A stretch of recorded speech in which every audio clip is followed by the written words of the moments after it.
Hey guys, Screen Crazy here, and yeah, the short second delay, this webcam is not functioning properly, but let's hope it works. Guys, this of course is Wrestling Rant 32, and if you haven't been keeping count or watching my videos recently, this is a video that will talk about Hell in a Cell. Not the pay-per-view, but the match itself, because we've got the Hell in a Cell pay-per-view in only, what, a week? Yeah, believe that before you do anything stupid or come to any sort of conclusions. It's a shit amount of timing, I get that. Especially for a match of this magnitude, you want to be able to sell it, don't you? Well, I was thinking, as I mentioned in my last video, wondering what is the best Hell in a Cell? Because the Hell in a Cell for many, many years has envisioned, encapsulated, and definitely produced a huge amount of brutality. And over the years, that has somehow lost. But when you look back on some of the greats, you kind of think, which is the best one? Because it is a hard choice. A lot of people have different opinions. Many people have different opinions on which is the best. I mean, the fact is, there have been, I think, like 20 Hell in a Cell matches in history, and they all, is it 20? Oh, something in that kind of number range, anyway, where it's produced the endings to some of the great rivalries of our time. And I was thinking to myself today, how can I possibly come to a conclusion on what could be defined as the best Hell in a Cell? Well, first you've got to measure the impact. Because obviously, a Hell in a Cell as a feud ender is what it's known for. If it wasn't there, I mean, some of these big feuds we've had over the years may not have ended in such brilliant ways. Some have had moments which have defined eras, made wrestlers, and basically made us drivel over the epicness, as you know. But some, I would have to say, we know some of them are great, but some of them in impact have been a bit shit. I'll go into that later. The other thing is you could then take a look at the impact on the ending of the feud, where it go from here. You could also look at just how, in terms of everything that happened, did the match live up to its expectations? Now, I am not going to count the ones that happened on Raw before the Hell in a Cell in '98, because there's no real point putting those in, as they were only, what, 9 minutes?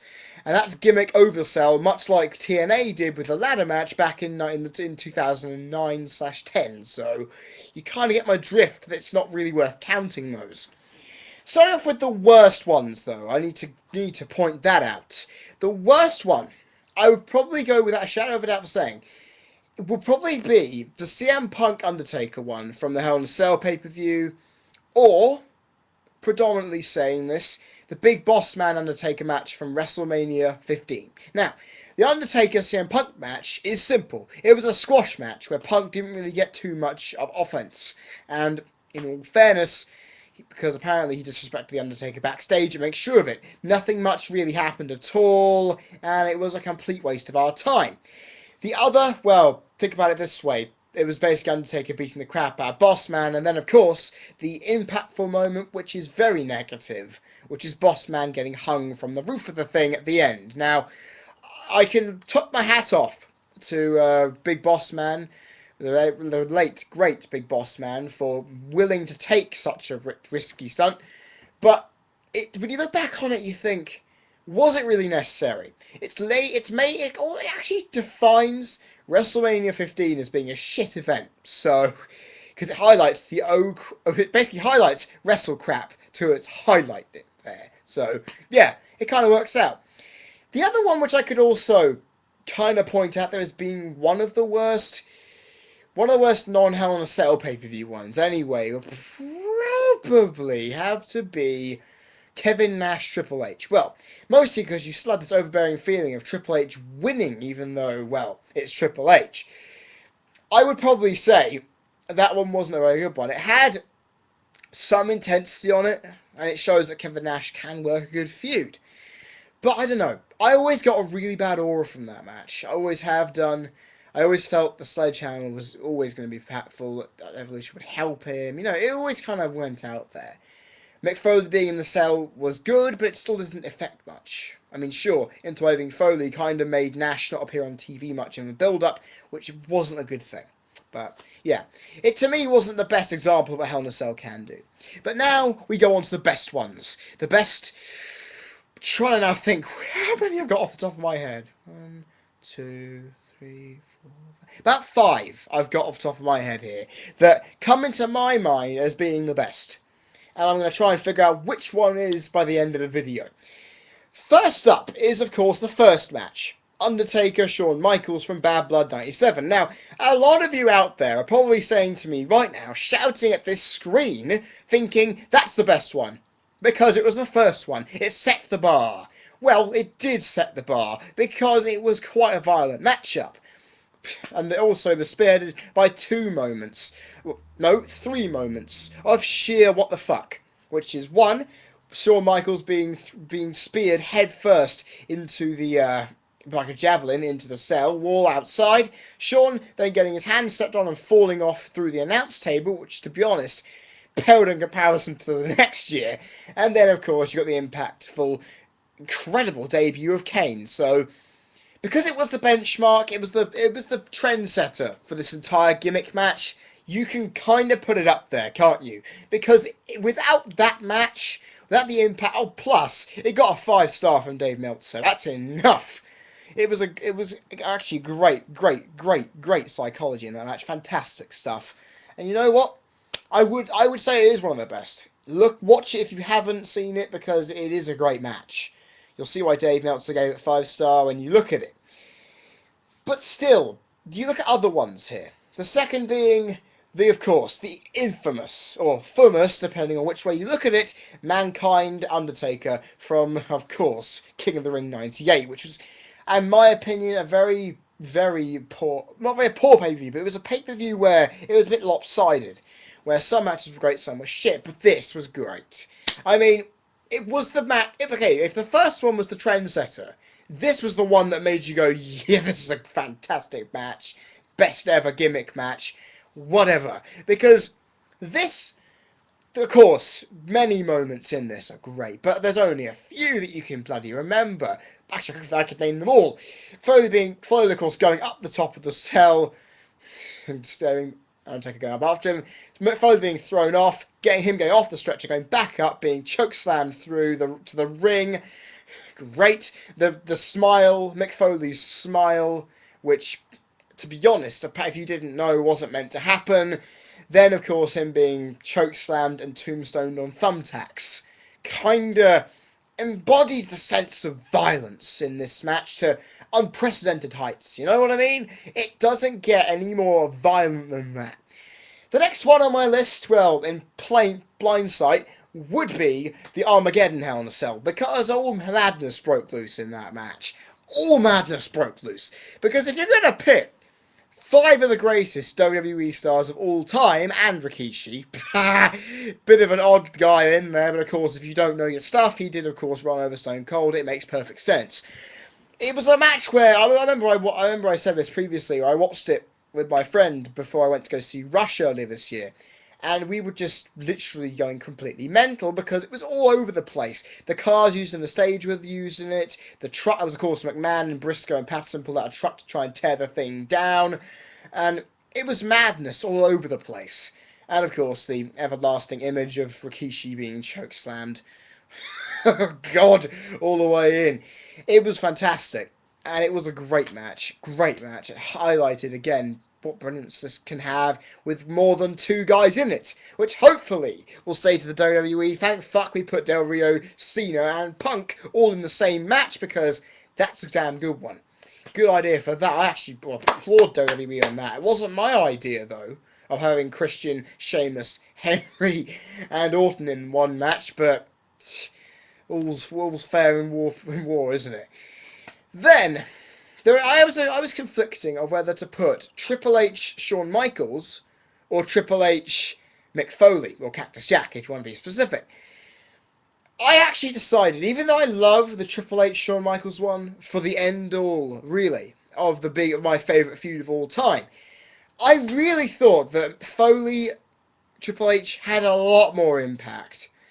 It was one of the greatest feuds in terms of emotional pressure, the retirement of Foley if he lost, go to WrestleMania as champion if he wins, Stephanie getting involved, the barbed wire on fire for one, Foley falling off the side of the cell through the announce table. Great stuff there to repeat that kind of spot again. And of course, the back body drop through the cell roof into and exploding the ring in a bit. So it was violent, it was aggressive, it was incredibly intense and emotional. It hits you right where it has to. Great match, and if you haven't watched it, go do so. The last one is another one from the early part of the 2000s decade, because I only watched this in full for the first time about a month ago. And that is, without a doubt, it's probably my favourite Hell in a Cell.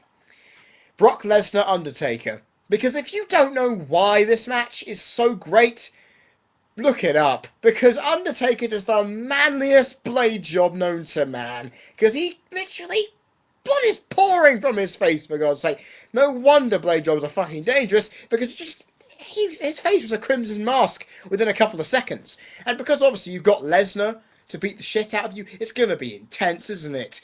And also, just to make this even more amazing, even Paul Heyman takes a blade job. That is amazing. The fact is, this is physical to no end. Working on the psychology from the wrist and arm injury, hand injury, don't know which one it is now, but all that focus on that. Then, of course, Lesnar trying to physically beat the shit out of Undertaker. It's got not many really big spots, so to speak, apart from some very rough chair shots, some very rough steel chair slams. One of them made me cringe. Go, oh, God, concussion. And for the Manly Blade job as well, but also the fact that Lesnar reversed a tombstone into an F5 to get a victory, so ugh. It defined Lesnar as a main event player, and that's the impact from it, really. It's probably the most physical match Hell in a Cell has ever had, I think. And it always will go down as a favourite of mine. I think it will be my favourite just because it's from my era, really. Because it's from my era, really. I grew up with it, for fuck's sake. I started watching around that time, so it really affects me with nostalgia. But then I look at those five and think to myself, okay, I've listed out a few good ones. Batista Triple H, Undertaker Randy Orton, Chris Jericho Triple H, from the early part of the 2000s, mind you. Edge Undertaker, I think as well, I've already mentioned, but I'll mention it again. McMahon and Big Show versus DX, not a very good one. Batista Edge, I probably would have mentioned as well. There are many Hell in a Cells. Many of them are great, as you can obviously tell. But which of the five have I mentioned do I really consider the best? Well, I would take the Armageddon Cell out, plainly because apart from that one moment and the chaos, there was not much else to it. It was a great match to watch and get yourself immersed in, but in terms of impact, it's largely forgotten, really, compared to these other ones, so I will not have that in there. The first one, it's of course the first one, but in terms of epicness, I don't know about that one. I will always, actually, you know what? I will say about the Lesnar Undertaker one. Great for all it's worth, but it's not the best one, even though it defines everything about it. Then we go down to Triple H Cactus Jack, which I believe is probably the best in terms of everything in it with intensity, emotional feud, everything else. I don't know. It's a really hard choice because they're three. The first two, plus the No Way Out 2001, are all candidates. I mean, if you want to define a great match, actually, you know what? I probably will go for Triple H Cactus Jack because it embodied everything at the time. And it actually proved to be a good, violent wrestling match for all it's worth. So, I'm going to go for that. What do you guys think? I probably haven't summed everything up properly, but if you want to put your opinions, comment section is down there. Hope I haven't bored you with the waffling. I know, guys, that's the end of my wrestling rant. If you want to go to my Q&A, go to my channel link up there. You've only got until Thursday. I've got to remind you that. Thursday. Click on the channel link up there. Go to the Q&A moderator on screen. Type in your questions. You found this video, haven't subscribed somehow. Click that thing up there. That button helps a lot. I'm nearing 100 as we speak. Well, I'm nearly on 90, so whatever. Guys, it'd be so cool. Guys, I'm Queen Crazy. You've been people watching. I'll be back for In the News on Wednesday. I hope you can stand being without my videos until then. Ha! See you then. I'm off to bed.